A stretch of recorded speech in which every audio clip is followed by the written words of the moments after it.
Welcome back to the Montgomery Companies podcast. I'm your host, Jordan Montgomery, and we are excited that you're with us. Today, we have a solo episode. It's just us hanging out. We're going to be talking about a topic we deal with every single day. I think it's a topic that's overlooked and underrated. Can't wait to dive in with you. But before we go there, I want to issue you a reminder that our podcast is going through a rebrand. So as of March 13th, this will be the Growth Over Goals podcast. It will no longer be the Montgomery Companies podcast. It will be the Growth Over Goals podcast. Our aim is to provide the same value, if not more value, with great guests. Again, if you're subscribed to the podcast already, just know that you'll still get the reminders, still get all the updates.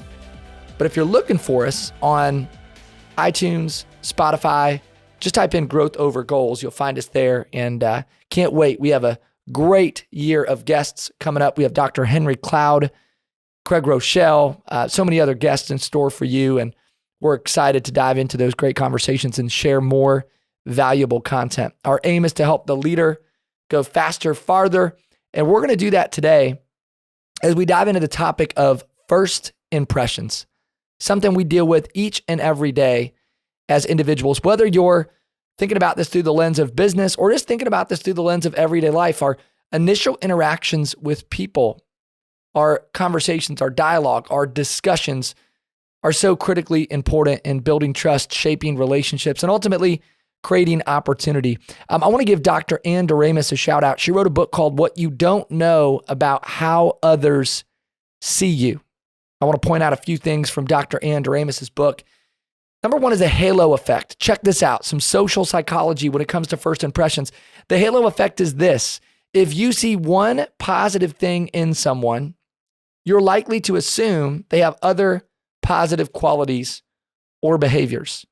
We all know that person who shows up early to the meeting. They're organized. They're prepared. They remember the details of your life. They get your name right. And you're thinking, wow, this person is an organized, thoughtful, diligent leader. The reality is maybe they were just having a good moment or a good day.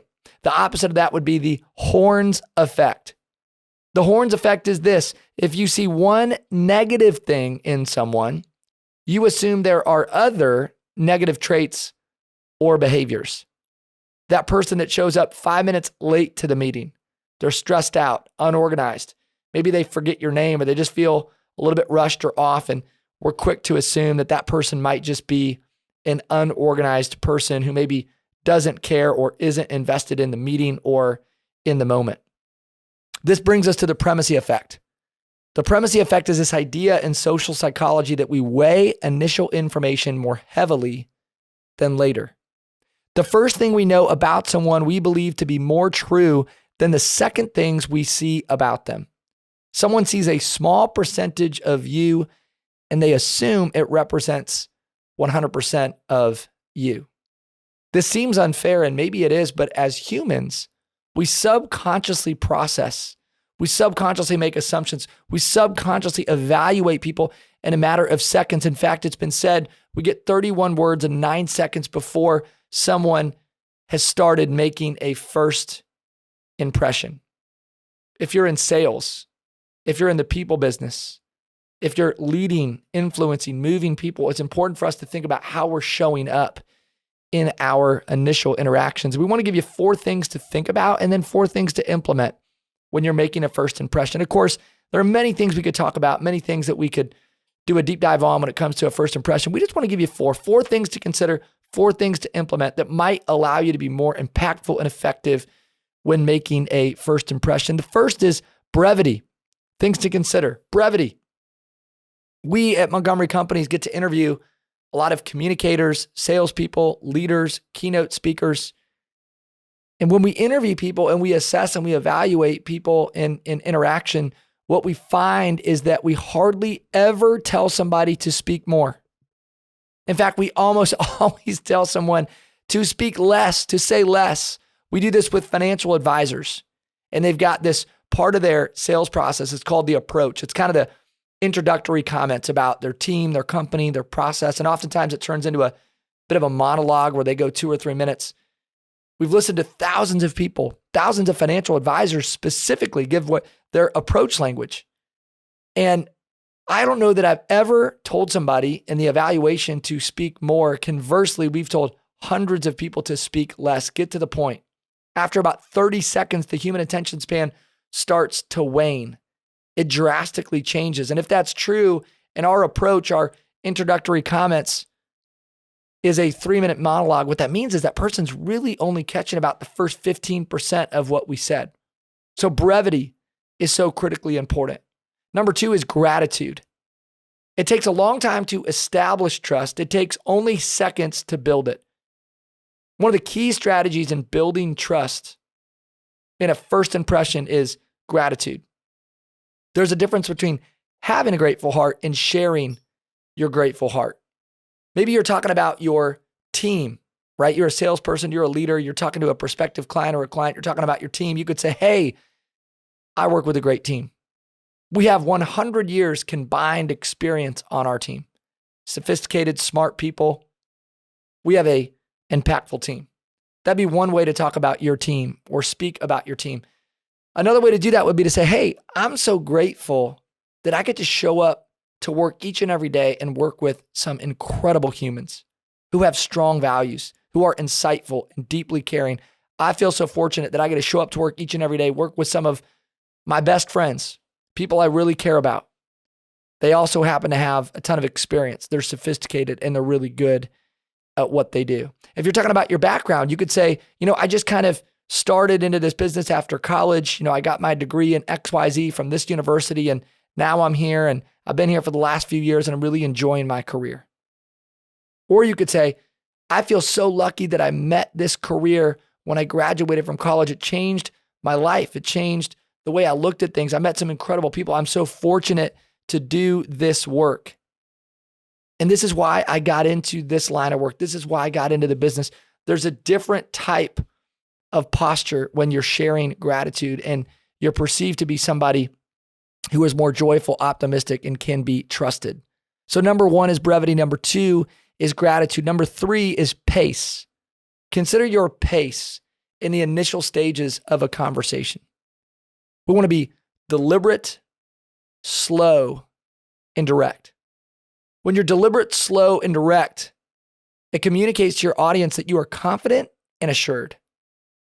Here's what's interesting about being slow, deliberate, and direct. If you're prepared, if you've spent time thinking about what you're going to say, you're likely to have a slower pace. You're likely to be more direct, more deliberate, and ultimately be perceived as confident and assured. If you are unprepared, you are likely to speak quicker. You might have a faster pace. So if you're somebody that's struggling with pace, this is an opportunity for me as a communicator. It still is today. I can tend to be kind of a high energy person who gets going fast in life. And I've got to remember to slow myself down, but I am naturally slower to speak and more deliberate, more direct when I'm prepared. Our pace should be calm and confident. And then number 4, the fourth thing to consider would be service and impact. We have a tendency to communicate what we do or who we are through the lens of growth and scale instead of through service and impact, especially in our professional conversations. Maybe you're a real estate agent or a financial advisor or a mortgage lender, and you're talking to your prospective clients about how you're growing and scaling. And, we're bringing on more team members. We're bringing on more clients because we're growing and scaling. And we want to bring on 50 new clients this year. We want to bring on 5 new agents. We want to bring on 5 new financial advisors. That's okay. It's not wrong to say, but it's not nearly as attractive in the real world as if you root that in service and impact.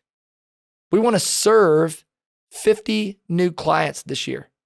We want to impact 50 new people. We would love to bring on 5 new partners so that we could serve and impact more people. We want to serve the community this year. So we're doing some things that are going to serve our community in a greater way. Talk about what you do and who you are in the context of service and impact instead of in the context of growth and scale.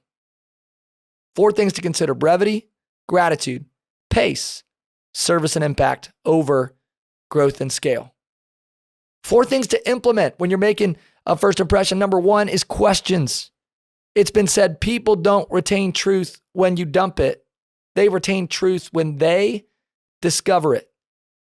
Dale Carnegie said a person's favorite sound is their own name, and their favorite topic is themselves. We need to ask more questions when we're interacting with people via a first impression. Number 2 is the who before the what. Before you talk about what you do, talk about who you are. Again, in a professional context, maybe you're a salesperson. And so you're eager to talk about your process, your product, your company, your company's background. You want to kind of explain everything that you do. Well, I would argue who you are is much more important. Talk about your values. Talk about your background. Talk about your family.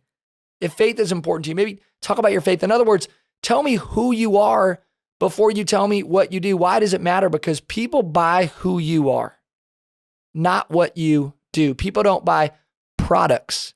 They buy people. And if you want to build trust, we need to prioritize the who over the what. Number 3, implement we and our. 2 of the most powerful words we could use when we're communicating with other people. We and our team, our group, our community. We do this, we do that. We execute in this way. We and our is always so much more attractive than I and my. Communicate a sense of team to the people that you interact with. And then the 4th thing to implement is the word you in all capital letters. Hey, I'm excited to get to know you. I'm excited to spend time with you. I want to learn about you. What's your story? What's your background? I want to talk about your vision, your goals, your dreams. This is about you. Excited to spend time with you. You and yours should come out repeatedly when we're talking to people in an initial conversation, making a first impression. 4 things to implement. Questions. Who before what? We and our. And in all capital letters, the word you.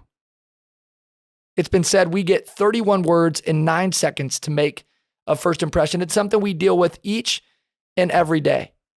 So whether you're thinking about this in the context of your personal life, maybe you want to build more relationships, get more involved in your community, build your network, establish more friendships. I think we can use this information to further our personal lives and to impact and serve more people. Maybe it's in a professional context. You just want to be more effective. You want to move the ball down the field. You want to serve and impact more people. You want to drive more results. Consider these 4 things. Implement these 4 things. And I think you'll find that your relationships will start to shift and change. You might end up in some new rooms. You might sit at certain tables. You might have some relationships that you wouldn't otherwise have. Again, I want to give a shout out to Ann Demarais. Check out her book, What You Don't Know About How Others See You. There's a lot of social psychology that goes into today's conversation. We say it this way: sales psychology will always beat sales strategy. Oftentimes, we're so focused on what we say instead of how we make people feel. Let's start thinking about how we're making people feel. Everything that we talked about today is really oriented around the experience you provide and the way that you make people feel. Sales psychology will always beat sales strategy. The amateur focuses on what they're going to say. The professional focuses on how they're going to say it. Hey, thanks for hanging out with me today.